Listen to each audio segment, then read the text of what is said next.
All right, hi, welcome back. We're reading The Princess and the Curdie by George MacDonald. This is part 2, chapter 3. We had just left off on the white pigeon before. I came down to the ocean today. I have a stand, so this ought to all be in one place. I'm trying to get the sun. There's kind of a roof, so Alright, let me set this back down.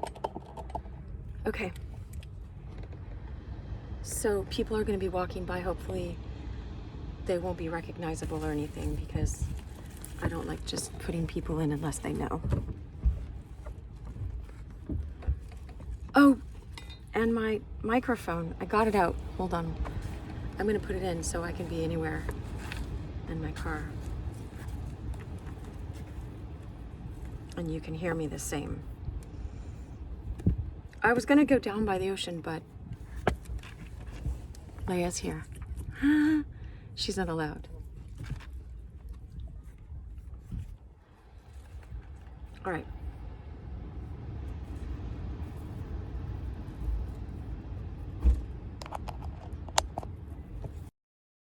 Thanks for your patience.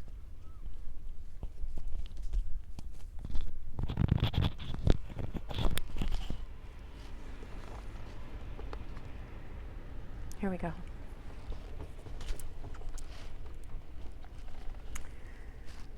Chapter 3, The Mistress of the Silver Moon. When Curdie reached the castle and ran into the little garden in front of it, there stood the door wide open. This was as he had hoped. Here, I'm gonna just sit back. Let's see. Come here, Leia. This was as he had hoped. For what could he have said if he had to knock at it? Hi, I have a white pigeon. Excuse me, I need to go talk to you'll see anyway. Those whose business it is to open doors so often mistake and shut them. But the woman now in charge often puzzled herself greatly to account for the strange fact that however often she shut the door, which like the rest she took a great deal of unnecessary trouble to do, she was certain the next time she went to it to find it open. I speak now of the great front door, of course. The back door she as persistently kept wide. If people could only go in by that, she said, she would then know what sort they were and what they wanted. But she would neither have known what sort Curdie was nor what he wanted, and would assuredly have denied him admittance, for she knew nothing of who was in the tower. Okay, so we're talking about the woman now in charge.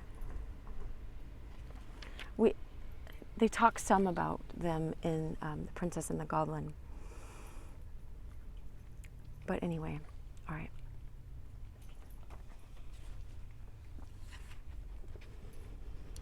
I'm going to scoot it back more so that hopefully people keep their anonymity.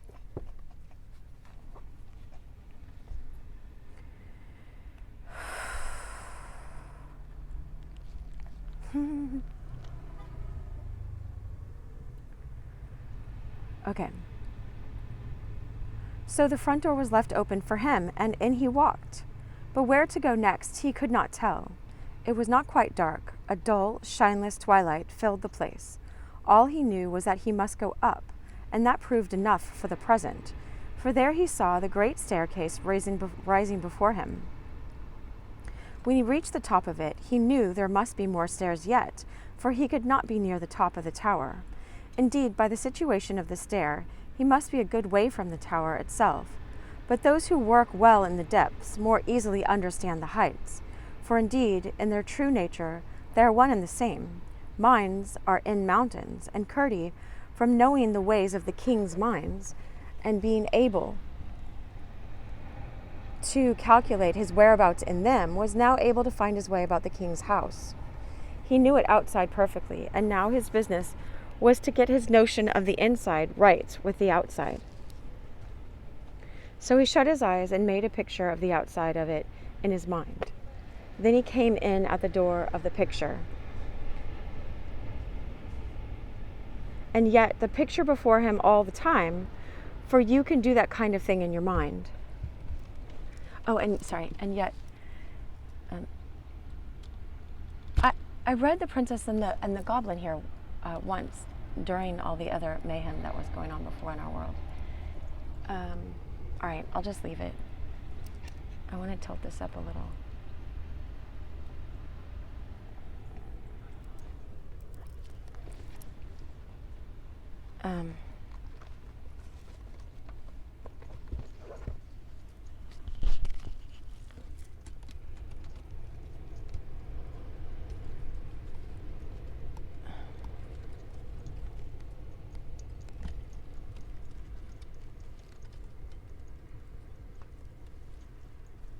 That doesn't really work. Okay, I ought to have just left it. All right. Just bear with me because this is the beginning of this series and it's just so good. I don't want anyone to go away for technical reasons.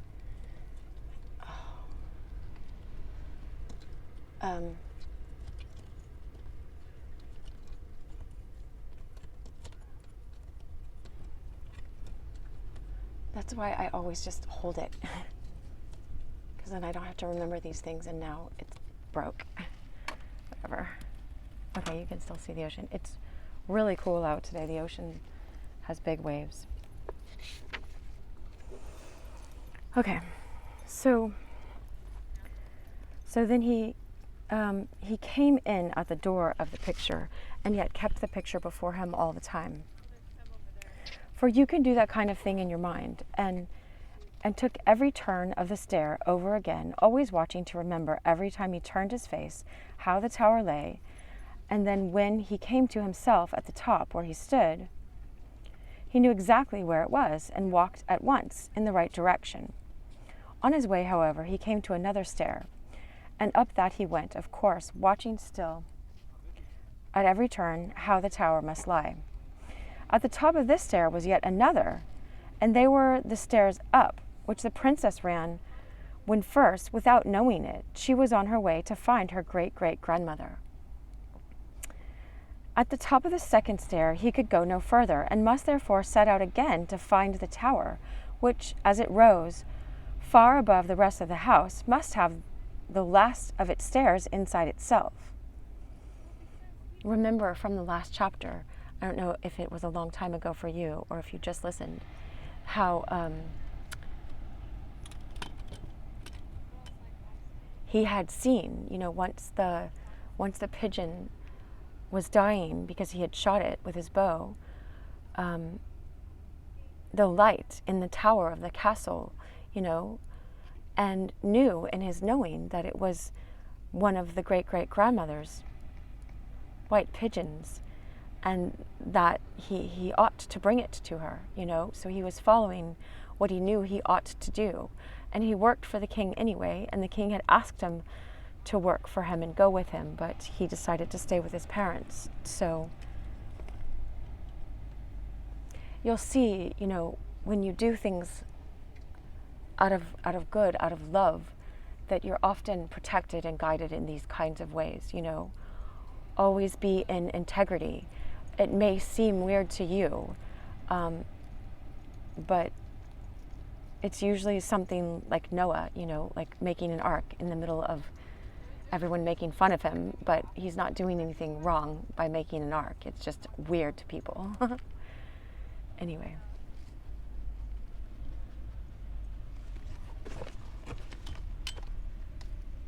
I could have... Oh, okay, good. I got it the right direction. Whoops.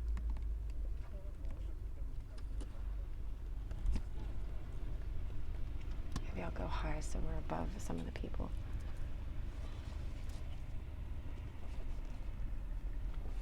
All right.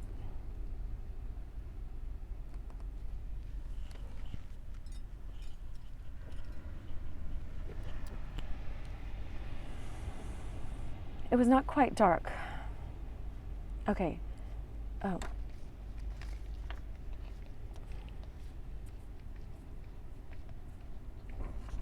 I don't know if I read that part, but it says, where to go next he could not tell. It was not quite dark. A dull, shineless twilight filled the place. All he knew was that he must go up, and that proved enough for the present. I did read that part. That was before. Okay, that passage just seemed important. Oh, well, whatever. Okay.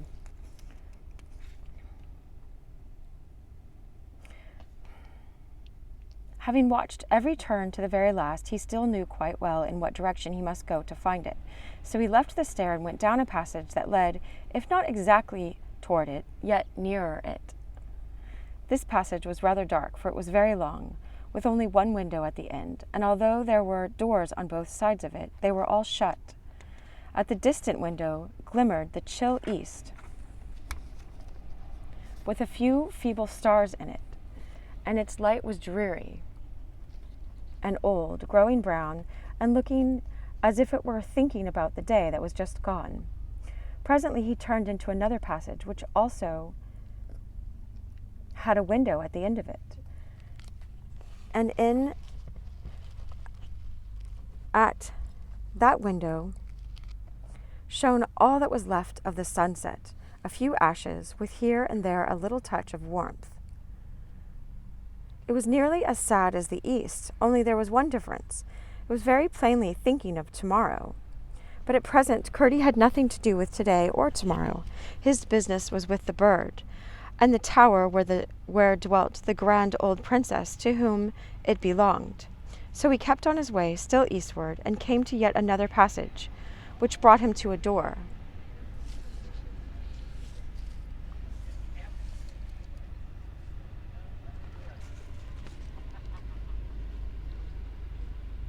He was afraid to open it without first knocking. He knocked, but heard no answer. He was answered, nevertheless, for the door gently opened, and there was a narrow stair, and so steep that, big lad as he was, he too, like the Princess Irene before him, found his hands needful for the climbing. And it was a long climb, but he reached the top at last, a little landing, with the door in front, and one on each side. Which should he knock at? There were 3 doors.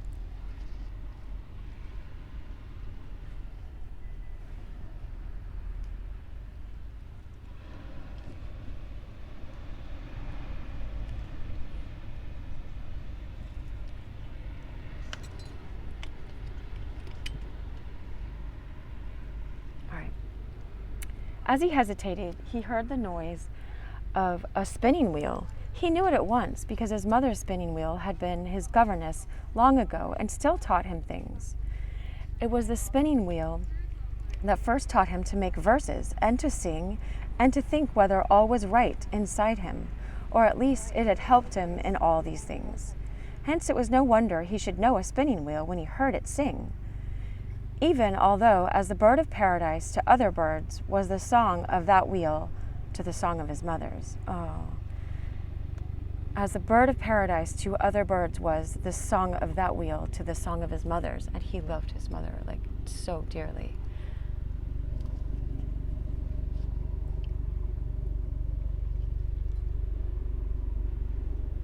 He stood listening, so entranced that he forgot to knock, and the wheel went on, spinning in his brain songs and tales and rhymes, till he was almost asleep as well as dreaming, for sleep does not always come first.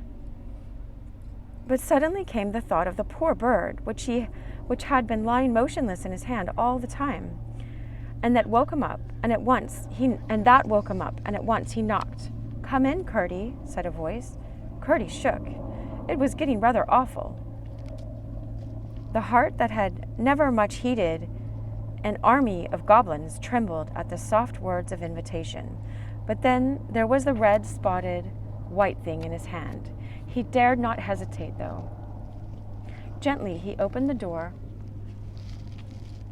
through which the sound came, and what did he see? Nothing at first, except indeed a great sloping shaft of moonlight that came in at a high window and rested on the floor. He stood and stared at it, forgetting to shut the door. "Why don't you come in, Curdie?" said the voice. "Do you never see moonlight before? Did you never see moonlight before?" "Never without a moon," answered Curdie, in a trembling tone, but gathering courage. "Certainly not," returned the voice, which was thin and quavering. "I never saw moonlight without a moon." "But there's no moon outside," said Curdie. "Ah, but you're inside now," said the voice. The answer did not satisfy Curdie, but the voice went on. "There are more moons than you know of, Curdie. When there is one sun, there are many moons, and of many sorts. Come in and look out of my window, and you will soon satisfy yourself that there is a moon looking in at it." The gentleness of the voice made Curdie remember his manners. He shut the door and drew a step or two nearer to the moonlight. All the time the sound of the spinning had been going on, and Curdie now caught sight of the wheel. Oh, it was such a thin, delicate thing, reminding him of a spider's web in a hedge. Here, let me see if I can get the picture, yeah.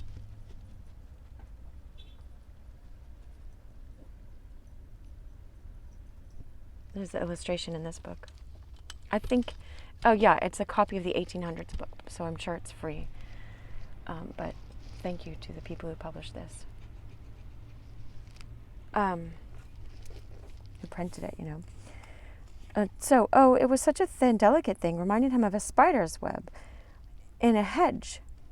It stood in the middle of the moonlight, and it seemed as if the moonlight had nearly melted it away.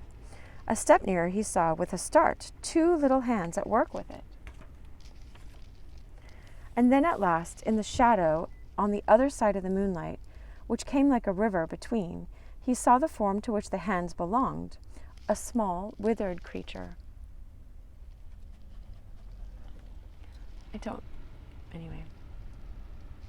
A small, withered creature, so old that no age would have seemed too great to write under her picture, seated on a stool beyond the spinning wheel, which looked very large beside her, but, as I said, very thin, like a long-legged spider holding up its own web, which was the round wheel itself. She sat crumpled together, a filmy thing that it seemed a puff would blow away, more like the body of a fly the big spider had sucked empty and left hanging in his web than anything else I can think of.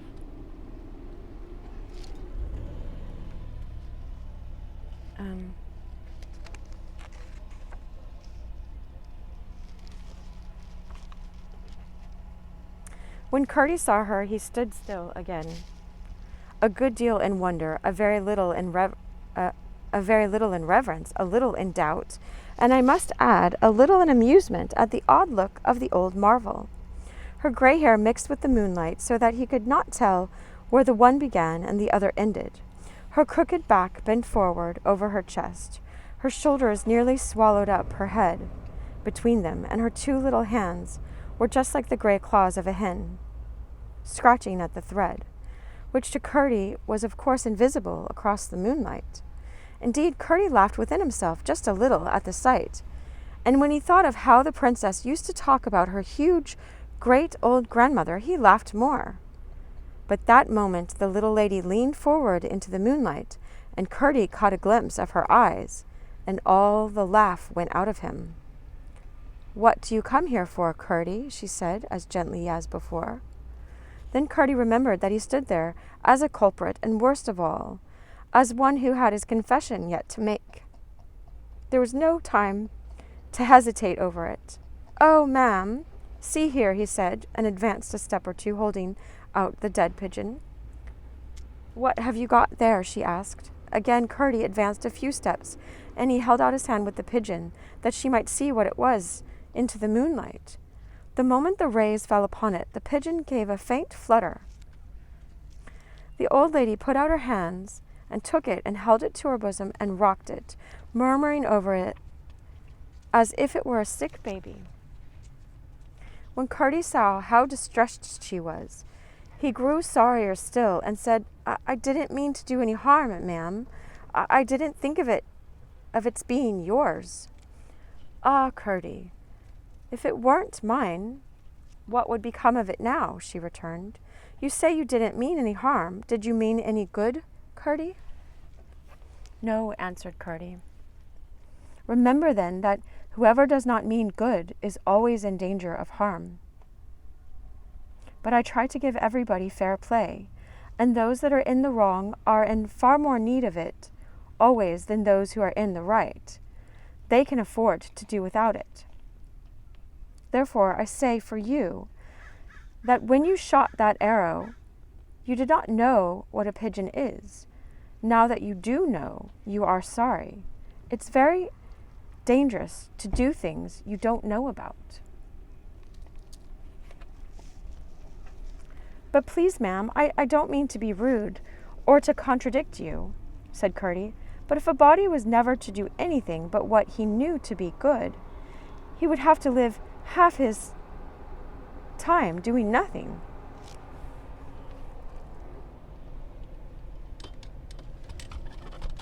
Here, I'm going to put this close to me for a second. There you are much mistaken, said the old quavering voice. How little you must have thought. Why, you don't seem even to know the good of the things you are constantly doing. Now don't mistake me.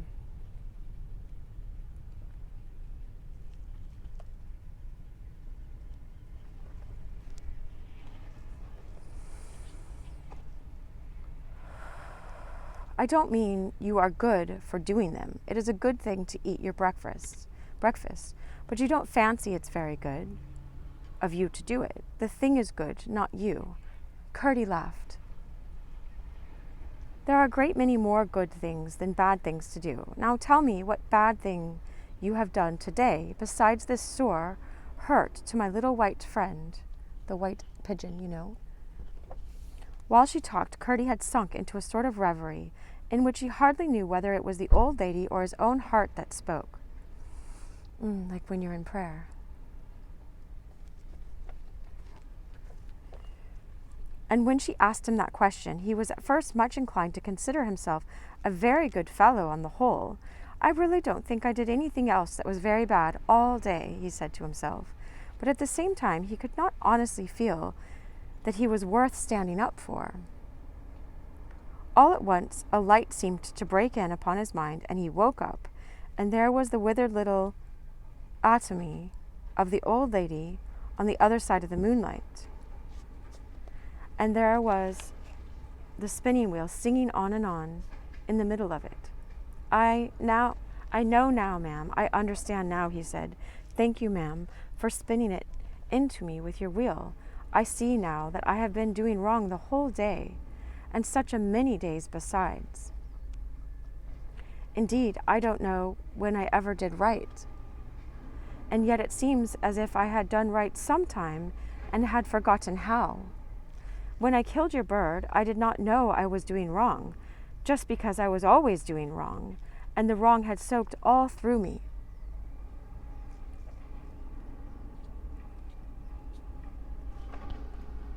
If you want to know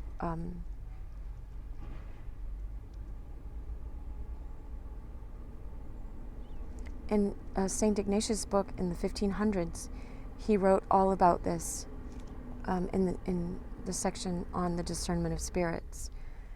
It says something about, and I'm totally summarizing it, when you're doing good, and evil tries to come in, it's like this clanking sound and you hear it. But, when you've gone like the frog in the boiling water towards the bad and you don't realize it, then it's like you've left these doors open, and it just sort of keeps sneaking in or something. Anyway.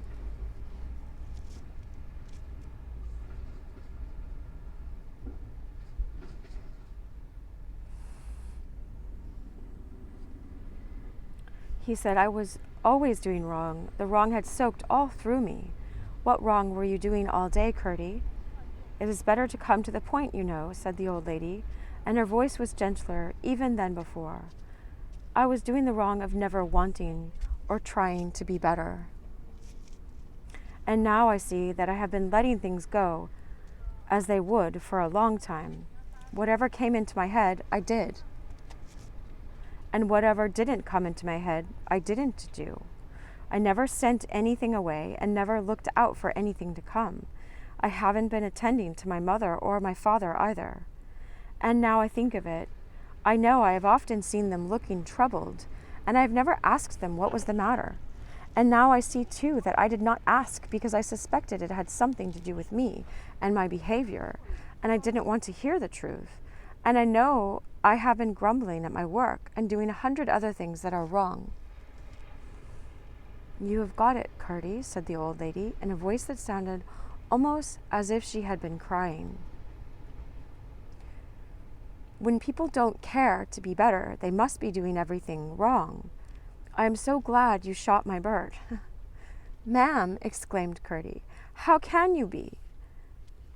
Because it has brought you to see what sort you were when you did it, and what sort you will grow to be again, only worse if you don't mind. Now that you are sorry, my poor bird will be better. Look up, my dovey. The pigeon gave a flutter and spread out one of its red-spotted wings across the old woman's bosom. I will mend the little angel, she said.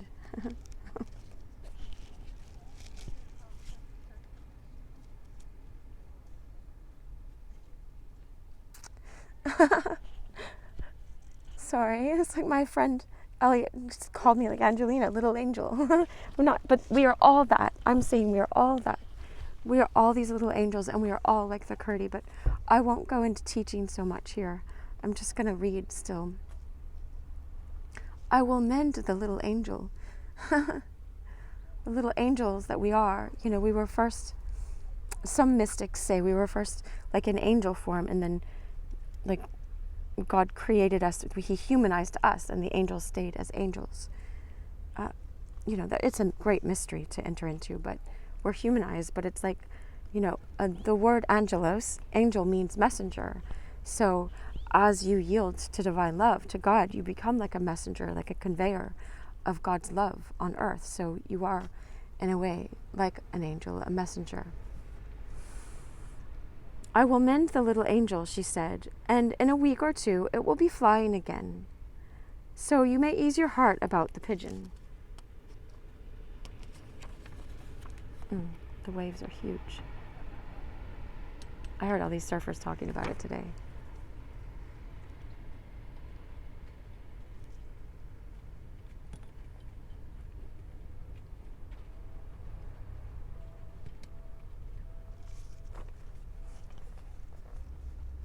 Oh, thank you, cried Curdie. I don't know how to thank you. Then I will tell you, there's only one way I care for. Do better and grow better and be better and never kill anything without a good reason for it. Ma'am, I will go fetch my bow and arrows, and you shall burn them yourself. I have no fire that would burn your bow and arrows, Curdie. Then I promise you to burn them all under my mother's porridge pot tomorrow morning. No, Curdie, keep them and practice with them every day and grow a good shot.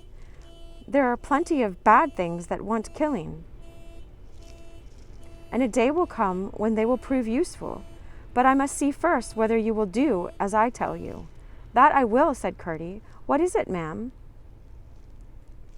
Only something not to do, answered the old lady.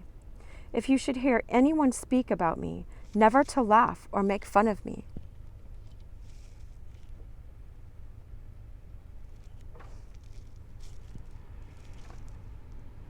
Oh, ma'am, exclaimed Curdie, shocked that she should think such a request needful. Stop, she went on. People hear about, sometimes tell very odd and in fact ridiculous stories of an old woman who watches what is going on and occasionally interferes. They mean me, though what they say is often great nonsense. Now what I want of you is not to laugh or side with them in any way, because they will take that to mean that you don't believe there is any such person, a bit more than they do. Now, that would not be the case, would it, Curdie? No, indeed, ma'am, I've seen you. The old woman smiled very oddly. Yes, you've seen me, she said.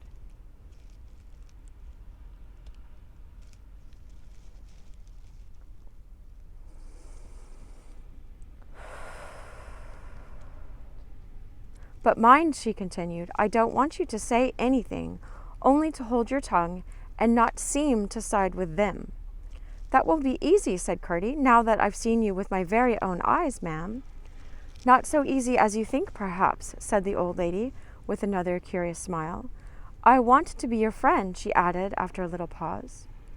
But I don't quite know yet whether you will let me. Indeed, I will, ma'am, said Curdie.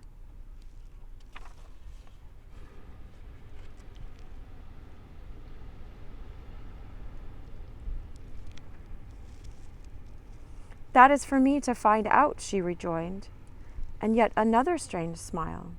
In the meantime, all I can say is come to me again when you find yourself in any trouble, and I will see what I can do for you. Only the canning depends on yourself. What she can do depends on him. Here's her standing up next to Curdie.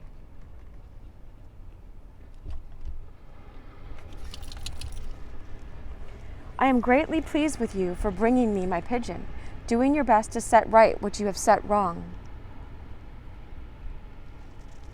As she spoke, she held out her hand to him, and when he took it, she made use of his to help herself up from the stool, and when or how it came about, Curdie could not tell. The same instant she stood before him, a tall, strong woman, plainly very old, but as grand as she was old, and only rather severe looking. Every trace of the decrepitude and witheredness she showed as she hovered like a film about her wheel had vanished.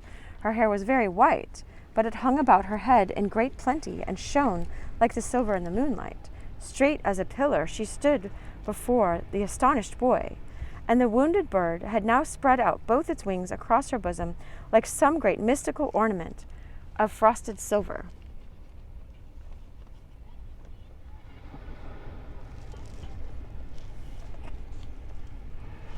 Oh, now I can never forget you, cried Curdie.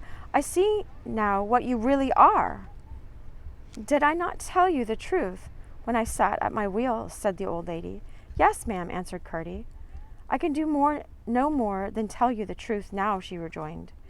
It is a bad thing, indeed, to forget one who has told us the truth. Now go. Curdie obeyed.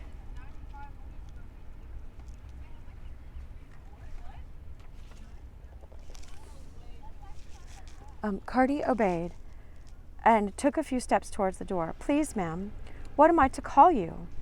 He was going to say, but when he turned to speak, he saw nobody. Whether she was there or not, he could not tell, however, for the moonlight had vanished and the room was utterly dark. A great fear, such as he had never before known, came upon him and almost overwhelmed him. He groped his way to the door and crawled down the stair in doubt and anxiety as to how he should find his way out of the house in the dark, and the stair seemed ever so much longer than when he came up. Nor was that any wonder, for down and down he went, until at length his foot struck on a door, and when he rose and opened it, he found himself under the starry, moonless sky at the foot of the tower.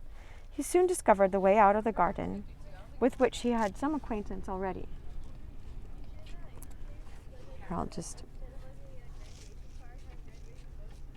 And in a few minutes he was climbing the mountain with a solemn and cheerful heart.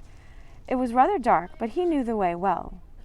As he passed the rock from which the poor pigeon fell wounded with his arrow, a great joy filled his heart at the thought that he was delivered from the blood of the little bird, and he ran the next 100 yards at full speed up the hill. Some dark shadows passed him. He did not even care to think what they were, but let them run. When he reached home, he found his father and mother waiting supper for him. Chapter 4. Curdie's Father and Mother.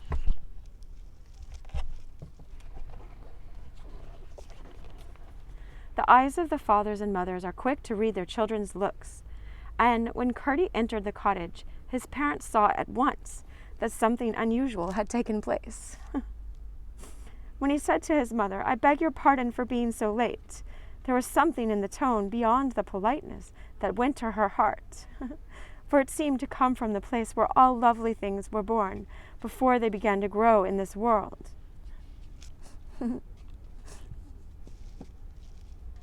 It's like on earth as it is in heaven. He was living that,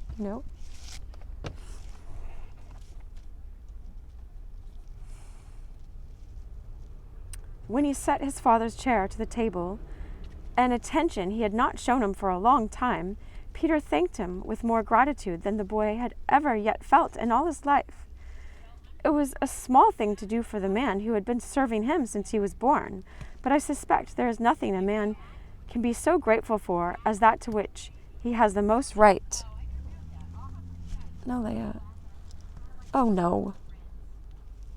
She's chewing at my chewing gum.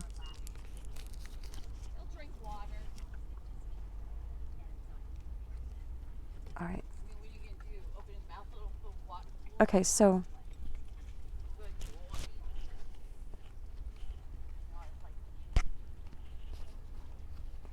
I'll put my hat here for when I need it.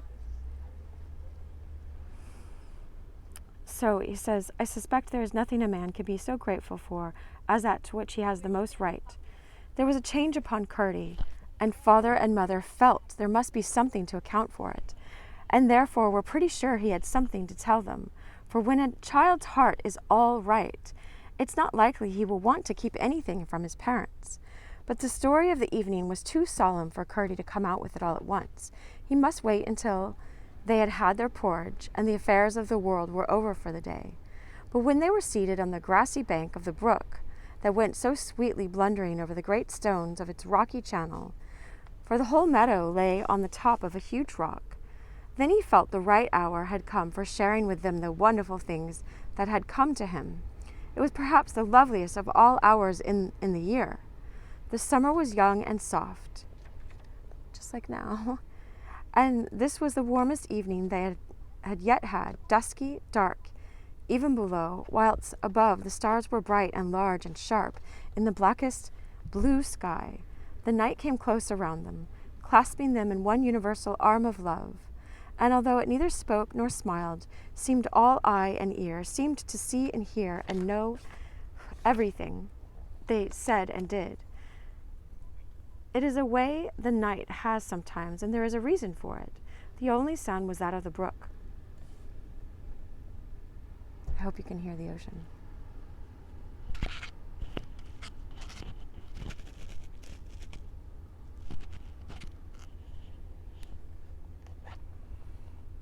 For there was no wind and no trees for it to make its music upon, if there had been, for the cottage was high up on the mountain, on a great shoulder of stone, where trees would not grow. There, to the accompaniment of the water, as it hurried down to the valley and the sea, talking busily of 1,000 true things which it could not understand, Curdie told his tale outside and in to his father and mother. What a world had slipped in between the mouth of the mine and his mother's cottage! Neither of them said a word until he had ended. Now what am I to make of it, mother? It's so strange, he said, and stopped. It's easy enough to see what Curdie has got to make of it. Isn't it, Peter? Said the good woman, turning her face towards all she could see of her husband's. It seemed to me, answered Peter with a smile, which only the knight saw, but his wife felt in the tone of his words. It seems to me, answered Peter and all that. They were the happiest couple in that country because they always understood each other. And that was because they always meant the same thing. And that was because they always loved what was fair and true and right better. Not than anything else, but than everything else put together.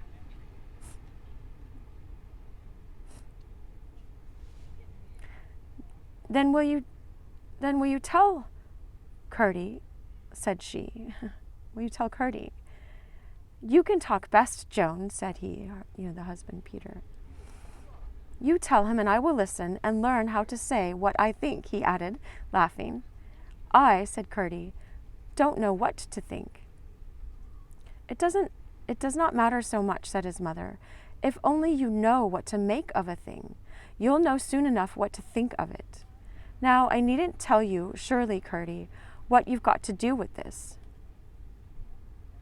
"I suppose you mean, mother," answered Curdie, "that I must do as the old lady told me."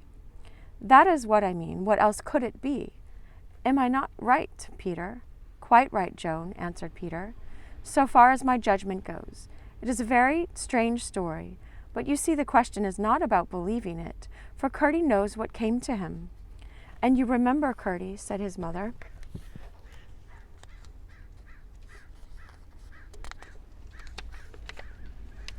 "that when the princess took you up that tower once before, and there talked to her great-great-grandmother, you came home quite angry with her, and said there was nothing in that place but an old tub, a heap of straw. Oh, I remember your inventory quite well. An old tub, a heap of straw, a withered apple, and a sunbeam. According to your eyes, that was all there was in the great old musty garret. But now you have had a glimpse of the old princess herself." "Yes, mother, I did see her, or if I didn't," said Curdie very thoughtfully, then began again. "The hardest thing to believe, though I saw it with my own eyes, was when the thin, filmy creature that seemed almost to float about in the moonlight like a bit of the silver paper they put over pictures, or like a handkerchief made up of spider threads, took my hand and rose up. She was taller and stronger than you, mother, ever so much. At least she looked so." "And most certainly was so, Curdie, if she looked so," said Mrs. Peterson. "Well, I confess," returned her son, "that one thing, if there was no other, would make me doubt whether I was not dreaming after all, for as wide awake as I fancied myself to be." "Of course," answered the mother, "it is not for me to say whether you were dreaming or not, if you are doubtful of it yourself, but it doesn't make me think I am dreaming when in the summer I hold in my hand the bunch of sweet peas that make my heart glad with their color and scent, and remember the dry, withered-looking little thing I dibbled into the hole in the same spot in the spring, the seed that she had put in. I only think how wonderful and lovely it all is. It seems just as full of reason as it is of wonder. How it is done, I can't tell, only there it is. And there is this too, Curdie, of which you would not be so ready to think, that when you come home to your father and mother, and they find you behaving more like a dear, good son than you have behaved for a long time, they, at least, are not likely to think you were only dreaming."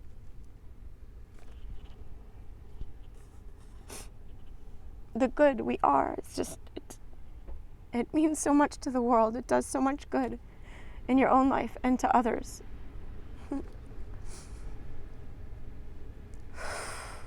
"Still," said Curdie, looking a little ashamed, "I might have dreamed my duty." "Then dream often, my son, for there must then be more truth in your dreams than in your waking thoughts. But however any of these things may be, this one point remains certain. There can be no harm in doing as she told you, as indeed, until you are sure there is no such person, you are bound to do it, for you promised." "It seems to me," said his father, "that if a lady comes to you in a dream, Curdie, and tells you not to talk about her when you wake, the least you can do is hold your tongue." "True, father. Yes, mother, I'll do it," said Curdie. Then they went to bed, and sleep, which is the night of the soul, next took them in its arms, and made them well. All right, we're going to end there for now. The next chapter is chapter 5, the minors. I wish you so much love. Thanks for being here. Share this with others. And you can go back to the chapter before this, or also listen to The Princess and the Curdie, which I read the whole one of that already, and then come back. The Princess and the Goblin, and come back to this. All right, so much love.